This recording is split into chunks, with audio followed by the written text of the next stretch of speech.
कहाणी खमीसे जो कोट। मां 3 ॾींहं नमाज़ पढ़ंदो हुउसि त सियारो हूंदो हो। हंध में वेठे ई स्वेटर पाईंदो हुउसि, मथां मुफलर कोट ऐं ओवरकोट। ठिकर जे कोरे खे अधु ताईं कलर लॻो पियो हूंदो हो। पाणी अहिड़ो जो असुल पारो, थधी हवा जा सूसट बदन खे ॼण त चीरींदा थी विया।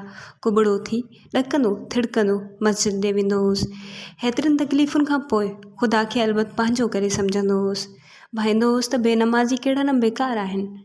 दर खोले ॿाहिरि निकिरंदो हुउसि त थधि जो तूफ़ान मुंहिंजे फ़ख़ुरु ज़ोरीअ मूंखां खसे वेंदो हो। ज़मीन ऐं आसमान जे विच में थधि खां सवाइ ॿियो कुझु बि न हूंदो हो। नंढड़ो 11 सालनि जो खमीसो अॻे ई माल वठियो ॿूड़नि में बीठो हूंदो हो। खेसि कमीस कान हुई, पर हिकु थिगड़ियुनि निकितल गरम कोट पियो हूंदो हुउसि। कारी गोॾ ऐं मथे ते मेरो कपह जो टोप, मटर बि माक सां छाया पिया हूंदा हुआ। 2 हथ कछनि में विझी पेरें उघाड़ो पाण खां डिघी लठ खयूं सोढ़ो थियो बीठो हूंदो हो। संदसि खाॾी खिड़कंदी हुई, मूंखे ॾिसी दांह कंदो हो। हा मुला, हू मूंखे चेड़ाईंदो हो। मां तकिड़ो वधी वेंदो हुउसि ऐं पुठियां चवंदो रहंदो हो, मुला मुला ओ मुला। मां ओवरकोट जे कालरनि खे ठाहींदो अलाह ॾे वेंदो हुउसि ऐं हू ढोरनि ॾे। मां वञी शुक्र अदाई कंदो हुउसि ऐं पंहिंजी सिहत ऐं ख़ुशहालीअ जी दुआ घुरंदो हुउसि। हू फ़सुल जी संभाल कंदो हो ऐं भेल कराईंदो हो त सड़ी न वञे। हा मुला, हुन सुर सां लांढ करे चयो। ऊंदहि में संदसि कारनि चपनि मां अछा चमकणा ॾंद ज़ाहिर थिया ऐं हू टह टह करे खिलण लॻो। बीह त सही, तुंहिंजी तो ख़बर वठां। मूं ईअं चई पेर वधायो ऐं ज़ोर सां ज़मीन ते हयो। हू छिरक भरे वठी भॻो, टपा ॾींदो मटर लताड़ींदो यक साहीअ टीहारो गांव भॼी वियो।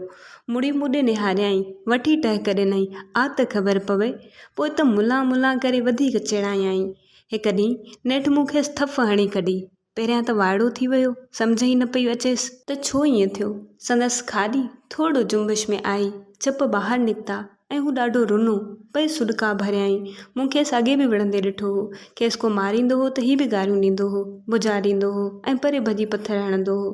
माउ ऐं भाउ खे बि पथर हणंदो हो। मूंखे नकी गारियूं ॾिनई, नकी भॼी वियो, बीठो रहियो ऐं रोअंदो रहो। मुला अलाह अकबर चयो। मां नमाज़ पढ़ी मोटियुसि त बि पए रुनो। मूं घड़ी खनि बीही खेसि ॾिठो।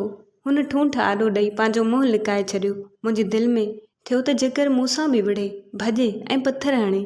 ॿिए ॾींहुं वरी साॻी कार ॿाहिरि निकितुसि ऐं खमीसे रड़कई, आ मुला, ऐं वठी भॻो।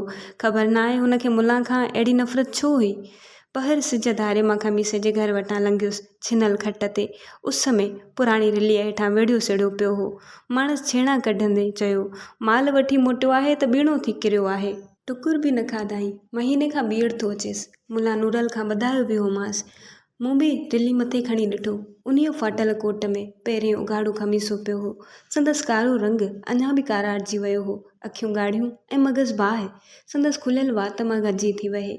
अखियूं फिरी वियूं हुअसि ऐं संदसि अछा सुहिणा ॾंद भवाइता थिए लॻा। मूं दांह कई।